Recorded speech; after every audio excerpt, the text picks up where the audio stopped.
Hey, what's up? So, today we are doing Thrice Hurricane, suggested to me by Moto Gaming 12, I believe. I don't know, I'll leave your name up here somewhere. You know how I do things.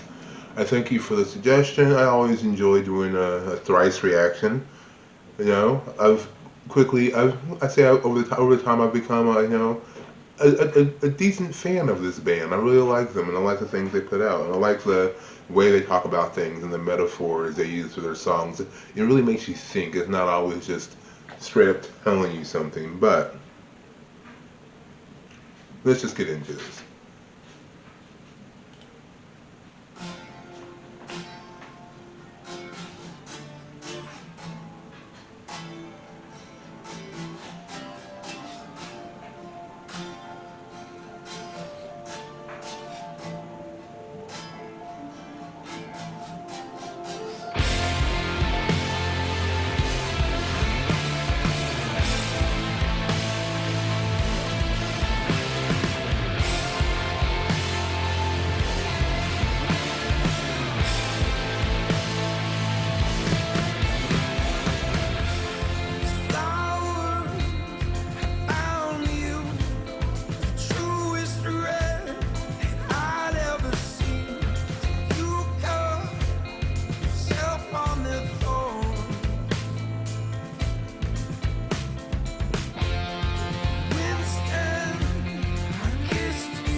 Okay, I really think it's like when I think about this verse, like the very first verse. 'Cause the very first verse to me is always like it's the setup verse. It sets up the premise, the idea.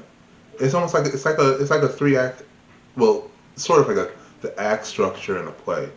And in this one, because I went and grab the lyrics real quick, because a lot of times on these there's no subtitles, but that's okay.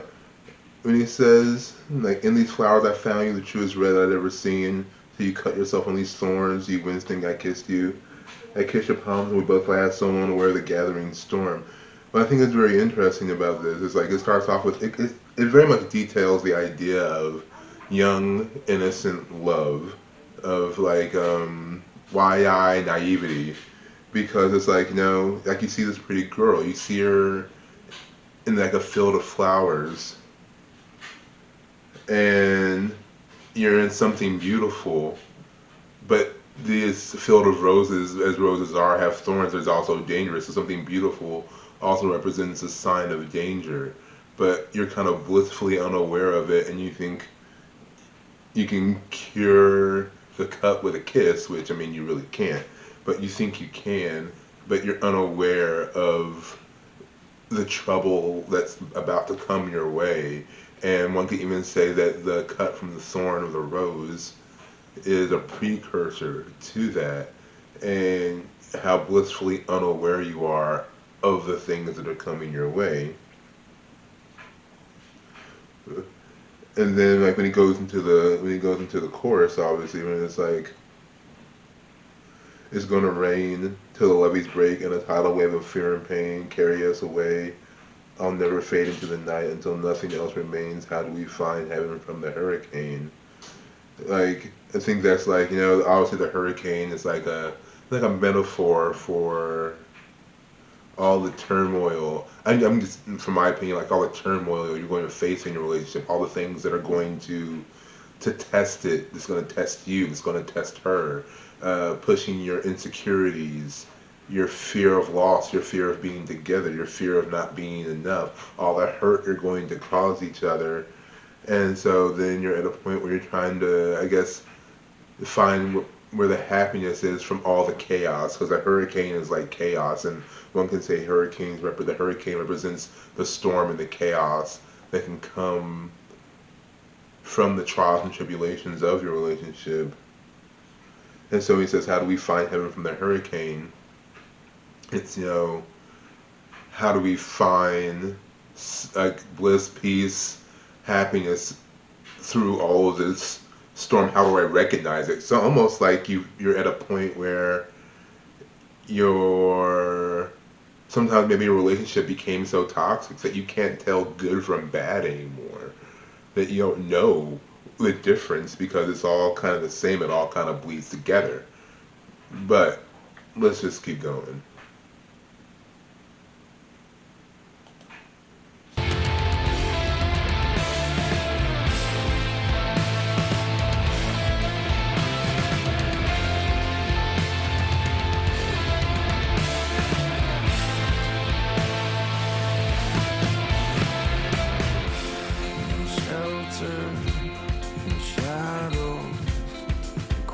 Song of your breath stirs the dark, your skin like a rose neath my hand.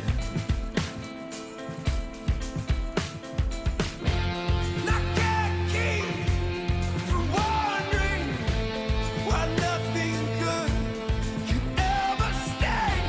My faith feels like a fistful of sand. Okay, before we go back into the chorus again,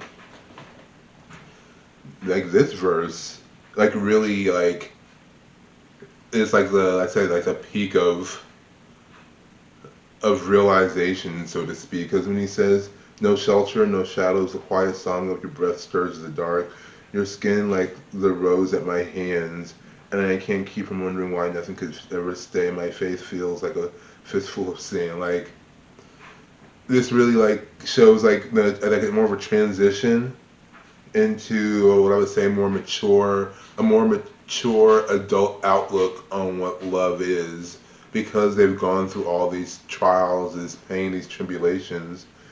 Like there's like really nowhere to run.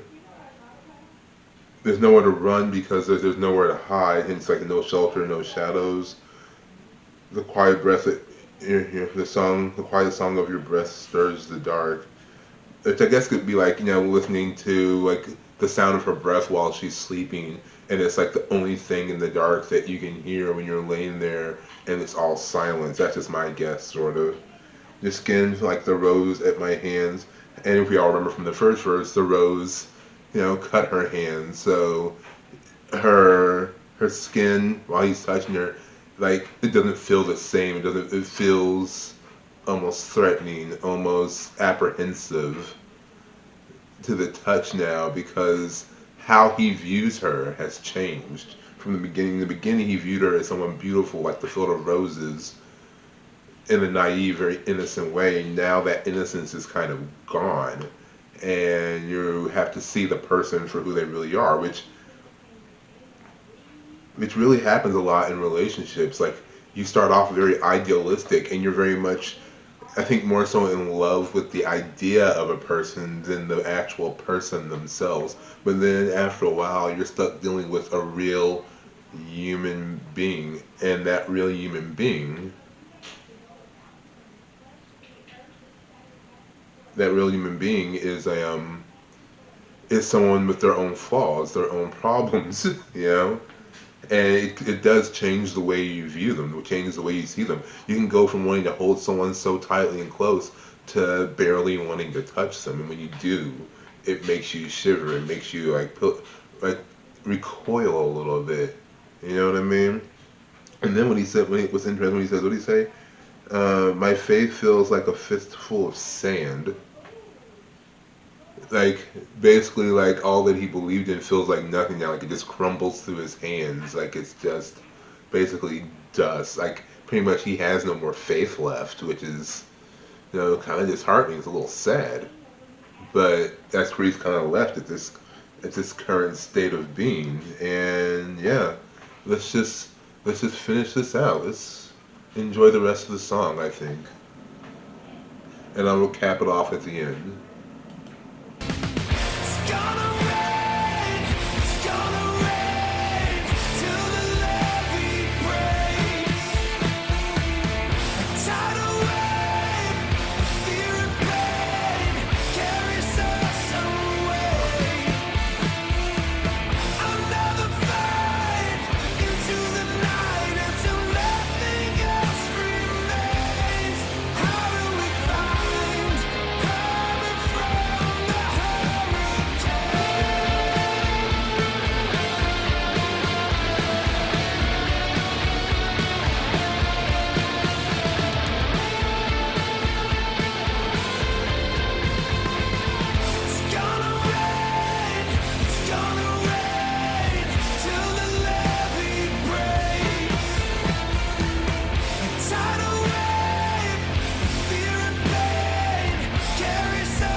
All right, that was Thrice Hurricane. And I gotta say, that was a pretty good song. I enjoyed that. What I also really liked is why I wanted to wait till the end was how the video is a great visual depiction of the song itself and how it juxtaposes, them as children versus them as adults. And even them as children, when they're supposed to be like innocently playing, you still see a little bit of the cracks, the frailty in their relationship.